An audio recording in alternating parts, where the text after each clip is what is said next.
नमस्कार. स्वतःतील शक्तिस्थानांचा शोध या घटकातील आज जो उपघटक आपण पाहणार आहे तो म्हणजे भीती, चिंता, काळजी किंवा पाठीमागच्या तिसऱ्या टॉपिकमध्ये तुम्ही ताणतणावाचं व्यवस्थापन हा पॉईंट पाहिलेला आहे. हा जो घटक आहे तो फक्त परीक्षेपुरता मर्यादित आहे किंवा परीक्षापुरता महत्त्वाचा आहे असं नसून संपूर्ण मानवजातीला किंवा आयुष्यभर ही समस्या जी आहे ती समस्या निर्माण होते. प्रत्येक मानवजातीला या समस्येला सामोरं जावं लागतं आणि म्हणूनच सर्व वयोगट विचारात घेऊन हा घटक जो आहे तो मी मांडणार आहे. असं म्हटलं जातं की जगी सर्वसुखी असा कोण आहे, विचारी मना तूच शोधून पाहे. असा समर्थांनी सगळ्या मानवजातीला प्रश्न विचारलाय आणि ज्यावेळेस या प्रश्नाचं उत्तर आम्ही देण्याचा प्रयत्न करतो त्यावेळेस सगळ्यांचं जे उत्तर आहे ते दुर्दैवानं नकारार्थी असतं. या पृथ्वीवर ज्याने जन्म घेतलाय ती व्यक्ती चिंतातूर आहे असं एकनाथ महाराज म्हणतात. म्हणजे ज्याने जन्म घेतलाय ती व्यक्ती चिंतेने ग्रासलेली आहे. तसं पाहायला गेलं तर आपण सगळे ययातीचे वंशजच म्हणावं लागेल. कारण ययातीला जसा शाप दिला होता की तुझ्यापुढं सगळं सुख उपलब्ध होईल, तुझ्यापुढं सगळं सुख असेल पण तू सुखी होणार नाहीस. आज आपली अवस्था काही अंशी अशीच आहे की परमेश्वराने आम्हाला आकाशामध्ये विहार करण्यासाठी पंख दिले नाहीत, पण मनुष्य रडत बसला नाही. त्याने विमानाचा शोध लावला आणि आकाशामध्ये विहार करू लागला. पाण्यात राहण्यासाठी आपल्याला कल्ले दिले नाहीत, पण माणसाने बोटीचा शोध लावला आणि मनुष्य पाण्यामध्ये राहू लागला. आपण जलदेवता, अग्निदेवता, वायुदेवता यांना प्रसन्न करून घेतले आज बटन दाबलं तर आपल्याला वारं मिळतंय. लायटर पेटवला की आपल्याला अग्निदेवता प्रसन्न होतीये. लेकुरे उदंड झाली तोते लक्ष्मी निघून गेली हे समर्थांचं म्हणणं उशिरा का होईना आपणास पटलं. आज अपत्यांची संख्या जास्त नाही, 1 किंवा 2 अपत्य आहेत. सुख सुख म्हणतात ते काय, हेच ना. पण या सगळ्या वस्तू ज्या आहेत ह्या सगळ्या वस्तू आपल्यासमोर हात जोडून उभ्या आहेत. एक अल्लाउद्दीनचा दिवा असावा अशी अवस्था आहे अल्लाउद्दीनने जादूचा दिवा दिला, पण त्याच्या मोबदल्यामध्ये मनातील मायेचा, प्रेमाचा, सुखाचा, शांतीचा, श्रद्धेचा, भक्तीचा दिवा मात्र विझवून गेला. आणि आज आपण अंधारामध्ये चाचपडतोय की मला सुख कुठे मिळेल, मला समाधान कुठे मिळेल. कारण काय तर ह्या सगळ्या वस्तू आपल्याला मिळालेल्या आहेत, पण खऱ्या अर्थानं आपल्या मनामध्ये एक गोष्ट जी निर्माण झालेली आहे ती म्हणजे भीती, चिंता, काळजी आणि ताणतणाव. आणि म्हणून आज आपण अंधारात चाचपडतोय की मला सुख कुठे मिळेल. आता ही चिंता आहे किंवा ही भीती आहे ही फक्त आजच्याच काळात आहे असं नाही तर मनुष्याच्या निर्मितीपासून ही चिंता जी आहे किंवा भीती जी आहे ती आपल्या पाठीमागे लागलेली आहे. अगदी देवदेवतांना सुद्धा चिंता होती. रामायण महाभारत हे तर सगळं चिंतेनेच भरलेलं आहे महापराक्रमी अर्जुन पण ऐन युद्धाच्या वेळेस त्याला भीतीने आणि चिंतेनं ग्रासलं आणि त्यांनी धनुष्य खाली ठेवला. मी कोण या एका प्रश्नानं कर्णाचं सगळं आयुष्य जे आहे ते पोखरून निघालं. महापराक्रमी 5 पती असताना द्रौपदीचं आयुष्य हे चिंतेत गेलं. म्हणजे ही चिंता जी आहे त्या चिंतेतून कोणाची सुटका नाही. अगदी आदिमानवापासून आजपर्यंत सगळ्यांनाच चिंता आहे, फक्त त्यावेळच्या चिंतेचं स्वरूप हे मर्यादित होतं, ते आजच्यासारखं व्यापक नव्हतं. मग ही मानवी मनाला व्यापून टाकणारी, आतून पोखरून टाकणारी चिंता म्हणजे काय, ती का निर्माण होते, तिचं परिणाम काय होतात आणि ती दूर करता येते का, किंवा त्याच्यावर काही उपाययोजना आहेत का, तिचं प्रमाण जे आहे ते काही अंशी कमी करता येतं का, या सगळ्या गोष्टी ज्या आहेत या सगळ्यांचा आपण या ठिकाणी विचार करणार आहे. आता चिंता म्हणजे काय किंवा काळजी, भीती म्हणजे काय. चिंता म्हणजे काय तर पुढं घडणाऱ्या किंवा न घडणाऱ्या घटनेबद्दल मनामध्ये लागणारी हुरहुर, काळजी, भीती म्हणजे चिंता. किंवा मनामध्ये निर्माण होणारी असुरक्षिततेची भावना म्हणजे चिंता. आता पुढे घडणारी घटना, कदाचित ती जी घटना आहे ती घटना मनाला आनंद देणारी असेल, या गोष्टीची आपल्याला जाणीव नाहीये, फक्त ती घटना कशी घडणार आहे हेच आपल्याला माहिती नसतं. म्हणून आजपासून त्या घटनेपर्यंतच्या ही मधली जी पोकळी आहे या मधल्या पोकळीमध्ये जे मनामध्ये निर्माण होतं त्याला आपण काय म्हणतो तर भीती म्हणतो किंवा चिंता म्हणतो. उदाहरणार्थ परीक्षा होणार आहे का, ही काय आहे तर आत्ता तुमच्या मनामध्ये असणारी भीती. मग आत्तापासून परीक्षा सुरू होईपर्यंतचा हा जो काळ आहे, या काळामध्ये तुमच्या मनाची जी अवस्था असते ती अवस्था म्हणजे भीतीची अवस्था किंवा चिंतेची अवस्था. आता काही अंशी चिंता ही आवश्यक आहे पहा. जर माणसाला भीतीच नसेल किंवा चिंता नसेल तर माणूस काहीच करणार नाही. असेल हरीची खुशी तर आणून देईल उशी, अशी आपली अवस्था होईल पहा. आपण जैसे थे राहणार आहे, आपण काहीच करणार नाहीये. म्हणून माणसाला चिंता ही आहे ती काही प्रमाणात आवश्यक आहे. भीती वाटते किंवा मनामध्ये चिंता निर्माण होते म्हणून विद्यार्थी अभ्यास करतात.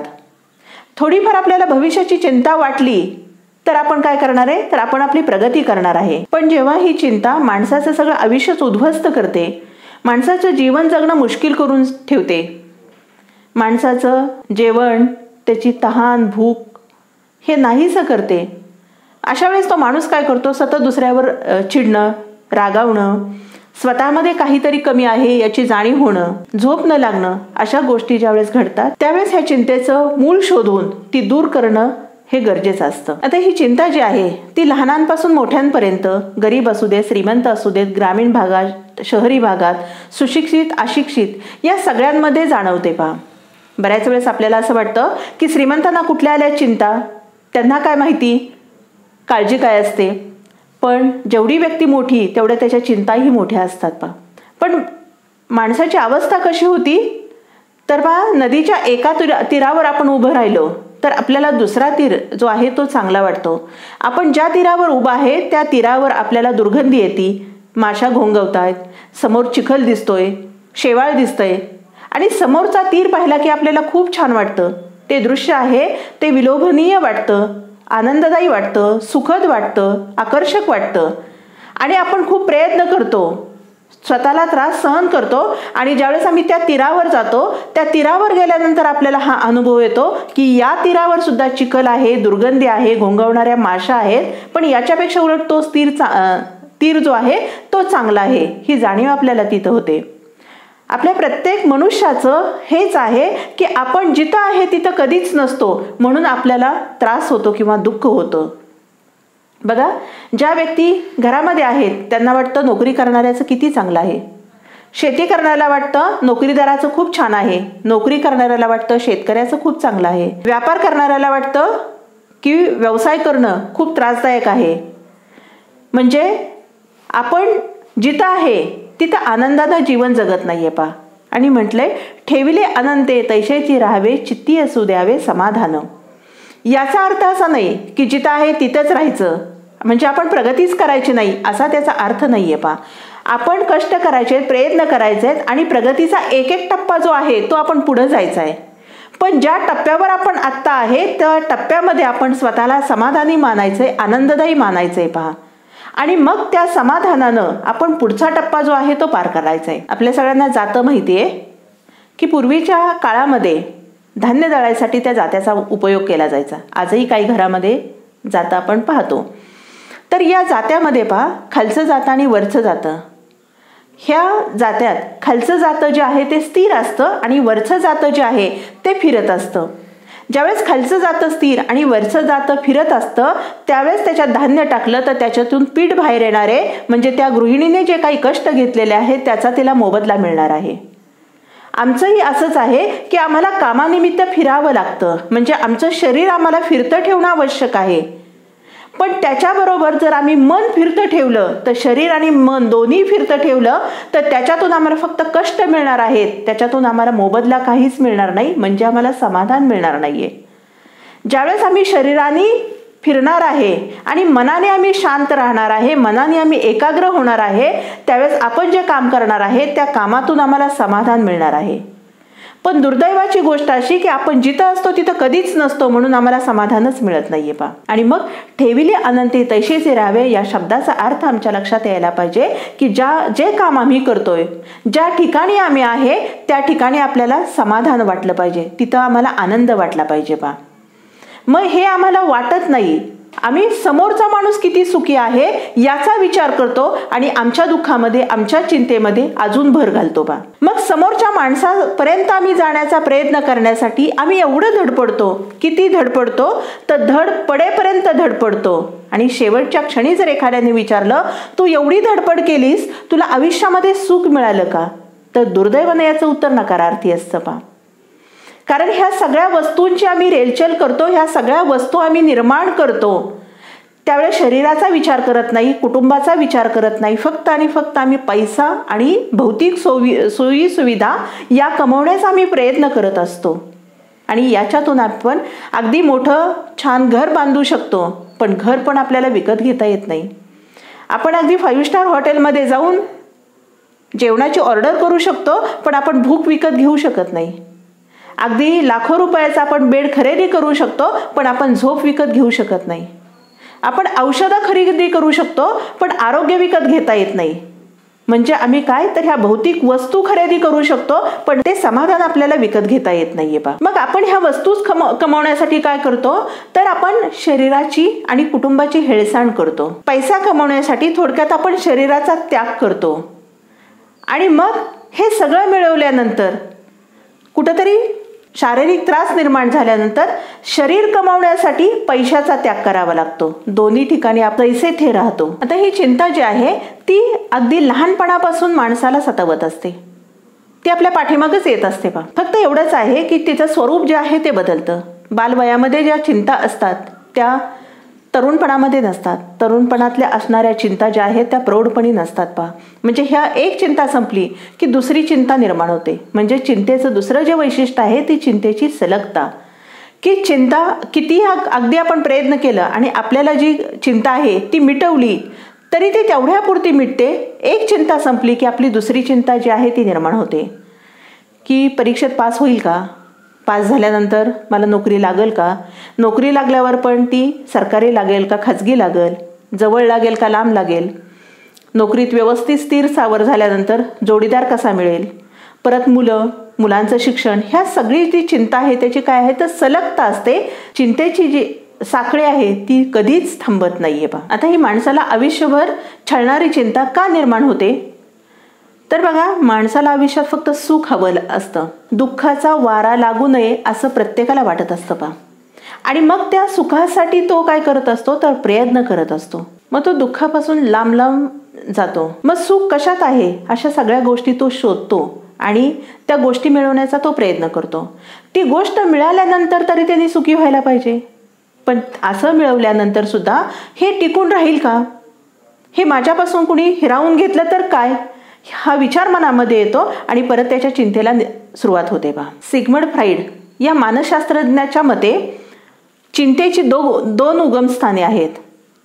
पहिल्या प्रकारामध्ये की आपण कोणाचं तरी प्रेम गमावतो अशी भावना मनामध्ये निर्माण होणं म्हणजे चिंता. आपल्या शरीराला किंवा अस्तित्वाला काही इजा किंवा भय आहे अशी भावना मनामध्ये निर्माण झाली की चिंता निर्माण होते. चिंता निर्माण होण्याचं पुढचं जे कारण आहे ते पहा की इतर सगळ्या प्राण्यापेक्षा मनुष्याला जास्त चिंता भेडसावतात. अर्थात इतर सगळ्या प्राण्यांना चिंता नसते असं नाही, पण ती मनुष्यासारखी जीवघेणी नसते. त्याचं कारण प्राणी हे प्राण्यांमध्ये असणारी सहजता, ते सहजतेने किंवा निसर्गाच्या नियमाप्रमाणे राहतात, वागतात पा. पण मनुष्याला तसं वागता येत नाही. ज्यावेळेस मूल लहान असतं ते लहान असताना ते निरागस पद्धतीने वागतं पा. त्याला वाटलं भूक लागली आहे तर ते कुठं आहे याची जाणीव त्याला नसते, ते लगेच जेवणाचा हट्ट करतं. आनंद झाला की खळखळून ते हसतं, दुःख झालं हातपाय झाडून ते रडतं. म्हणजे तो सहजपणे आपलं जीवन जगत असतो. त्यामुळं अशा लहान मुलांकडे पाहिलं तरी सुद्धा आपला ताणतणाव जो आहे तो कमी होतो. आपण पुढं पाहणारच आहे पा ताणतणावाच्या व्यवस्थापनामध्ये त्यातला एक पॉईंट आहे की जर खूप ताण असेल, खूप चिंता असेल, खूप मनामध्ये भीती असेल तर लहान मुलांच्या सहवासामध्ये राहायचंय, लहान मुलाशी लहान मुलाप्रमाणे वागायचंय. तो आपल्या मनावरचं दडपण जे आहे ते नाहीसं होतं. म्हणजे काय तर सहज गतीने ज्यावेळेस आपण सहजतेने जेव्हा आपण राहतो, वागतो, त्यावेळेस आपल्या मनाला जास्त चिंता भेडसावत नाहीत पा. पण व्यक्ती जेवढी सुशिक्षित होईल किंवा व्यक्ती जेवढी जास्त मोठी होईल वयानं, प्रतिष्ठेनं, तेवढं काय करत असते तर ती सहजतेने जीवन जगत नाही, तर एक मुखवटा घालून तिला जीवन जगावं लागतं. मला कोण काय म्हणेल या एका वाक्यामध्ये ती अडकते आणि स्वतःला पाहिजे त्या पद्धतीने ती जीवन जगू शकत नाही पा. आणि या गोष्टीचे तिच्या मनामध्ये एक हुरूर राहते, भीती वाटते किंवा काळजी निर्माण होते. त्यानंतर चिंता वाढवण्याचं पुढचं एक कारण असं आहे पा, आज आपण कितीही बढाया मारल्या किंवा कितीही आज आम्ही विज्ञानानं खूप प्रगती केलेली आहे किंवा आज आम्ही खूप सुशिक्षित आहे असं जरी आपल्याला वाटत असेल तरी आज सगळ्यात जास्त आपण परावलंबी आहे पा. आत्ताचंच उदाहरण घेतलं तर पा, आपल्या सगळ्यांच्या मनामध्ये एक अनामिक भीती आहे. ती भीती कुठली तर उद्या समजा जर भाजीपाला मिळाला नाही, किराणा मिळाला नाही, सिलेंडर मिळाला नाही, दूधवाला आलाच नाही तर काय करायचं, ही काय आहे तर भीती आहे. आता वीज मंडळाने तर सगळं आपलं किचन ताब्यात घेतलेलं आहे पा. म्हणजे लाईट गेली तर स्वयंपाक कसा करायचा हा मोठा प्रश्न येतो, कारण आपल्याला प्रत्येक कामामध्ये विजेची आवश्यकता आहे. मग तो मिक्सर असू देत, ओव्हन असू देत किंवा फ्रीज असू देत, या सगळ्या गोष्टी ज्या आहेत त्या आजच्या काळामध्ये अत्यावश्यक गरज आहे पा. आणि जर वीजच नाहीशी झाली तर आपण काय करणार, किंवा ह्या सगळ्या ज्या भौतिक सुविधा आहेत, सगळ्या ह्या चैनीच्या वस्तू आहेत, ह्या सगळ्या विजेवर अवलंबून आहेत. सध्या उन्हाळ्याचे दिवस आहेत, जर लाईटच गेली तर फॅन कसा लावायचा, AC कसा लावायचा, मग मला रात्री झोप लागेल का, या अनेक गोष्टी ज्या आहेत त्या अनेक गोष्टीने मनामध्ये एक भीतीचं वातावरण निर्माण होतं. जे चिंता निर्माण व्हायला परावलंबन हे एक कारण आहे. व्यक्ती जेवढी जास्त परावलंबी असते तेवढं तिच्या मनामध्ये जास्त भीती निर्माण होते. भीतीचं चिंतेचं पुढचं जे कारण आहे ते म्हणजे प्रेम. प्रेमामुळं भीती निर्माण होते किंवा मनामध्ये चिंता निर्माण होते पा. आज आपण TV वर बातम्या पाहतो, ऐकतो, वर्तमानपत्रामध्ये त्याचं वाचन करतो की आज या कोरोनाच्या काळामध्ये किती जणांचा मृत्यू झालेला आहे, किती जणांना कोरोनाची लागण झालेली आहे. मध्यंतरीच्या काळात ऑक्सिजनची गळती झाली, त्यामुळं त्या पेशंटचे होणारे हाल आपण पाहिले. मध्यंतरी हॉस्पिटलमध्ये लागलेली आग, त्यामध्ये त्या पेशंटचे झालेले हाल, हे सगळं आपण पाहिलेलं आहे पा. त्यावेळेस आपल्या मनाला खूप त्रास झाला, दुःख झालं, वेदना झाल्या. पण ज्यावेळेस आपण ह्याचा सतत विचार करतो त्यावेळेस त्या गोष्टीचा नंतर आपल्याला त्रास होतो पा. ज्यावेळेस आपण हे सगळं पाहतो आणि सतत विचार करतो आणि सतत विचार केल्यानंतर जे आपल्या प्रेमाची माणसं आहेत त्याच्याशी आपण काय करतो तो तुलना करतो. कुठेतरी आपल्या मनामध्ये ही भीती निर्माण होते की आपल्या स्वतःच्या बाबतीत असं झालं तर, म्हणजे आपण शरीरावर पण प्रेम करतोय, मग या माझ्या शरीराच्या बाबतीत असं झालं तर, आपल्या जवळच्या नातेवाईकांच्या बाबतीत असं झालं तर, माझ्या कुटुंबातल्या कोणाच्या बाबतीत असं झालं तर, हा प्रश्न आपल्या मनामध्ये निर्माण होतो. म्हणजेच ही सगळी प्रेमाची माणसं आहेत, प्रेमाने आपण कमवलेलं हे शरीर आहे, याच्या बाबतीत जर असं झालं तर काय करायचं, ही भीती आपल्या मनामध्ये निर्माण होते. आणि त्याच्यातून मग काय होतं तर चिंता किंवा काळजी वाटते. आज आपल्या सगळ्यांना जे भीतीचं सावट आहे त्याचं कारणच हे आहे की प्रेम. कारण आपल्या बाबतीत असं जर झालं तर काय करायचं, हा मनामध्ये विचार येतो आणि कुठंतरी भीती निर्माण होते. आणि मग मन चिंती ते वैरी न चिंती अशी आपली अवस्था होती. नको नको ते मनामध्ये विचार येतात आणि ते विचार आपल्या त्याचं रूपांतर जे आहे ते काळजीमध्ये, चिंतेमध्ये होतं पहा. पुढचं जे कारण आहे ते म्हणजे मानवी स्वभाव. मग त्याच्यामध्ये असणारा मत्सर, अतिविचार, संशय, अविश्वास, राग, लोभ, ह्या सगळे जे षड्रिपू आहेत या सगळ्यांचा परिणाम काय होतो तर चिंतेमध्ये होतो पा. की मत्सर अगदी लहानपणापासून त्याची सवय आपल्याला लागलेली असते पा. म्हणजे माझ्या सुखाच्या आड इतर कोणी येऊ नये ही जाणीव लहानपणी त्या बालकालाच होते पा. आणि तेव्हापासून त्याच्या मनामध्ये ह्या सगळे दुर्गुण जे आहेत किंवा हे सगळे दोष आहेत ते त्याच्या बरोबर येतात पा. आणि म्हणून आयुष्यभर हे जे दुर्गुण आहेत तोपर्यंत चिंता जी आहे ती आहेच माणसाला. न्यूनगंड ही मानवी मनातील महाभयंकर विकृती आहे पा. एकदा का मनामध्ये न्यूनगंड निर्माण झाला की ते माणसाचं जीवन सगळं पोखरून टाकतं पा.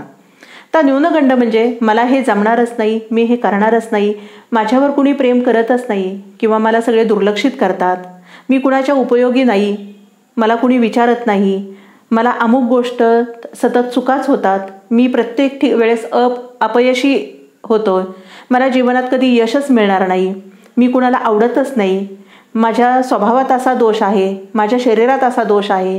ह्या सगळे असे डोक्यामध्ये अनावश्यक विचारांची रेलचल होणं म्हणजे न्यूनगंड. एकदा का व्यक्तीला न्यूनगंडानं ग्रासलं की ती व्यक्ती तिच्याकडे तेवढी कॅपॅसिटी असेल तरी सुद्धा ती कुठलंही काम यशस्वीपणे करू शकत नाहीये पा. म्हणून व्यक्तीच्या मनामध्ये न्यूनगंड ही जी विकृती आहे, ही विकृती पहिल्यांदा काढून टाकता आली पाहिजे बा.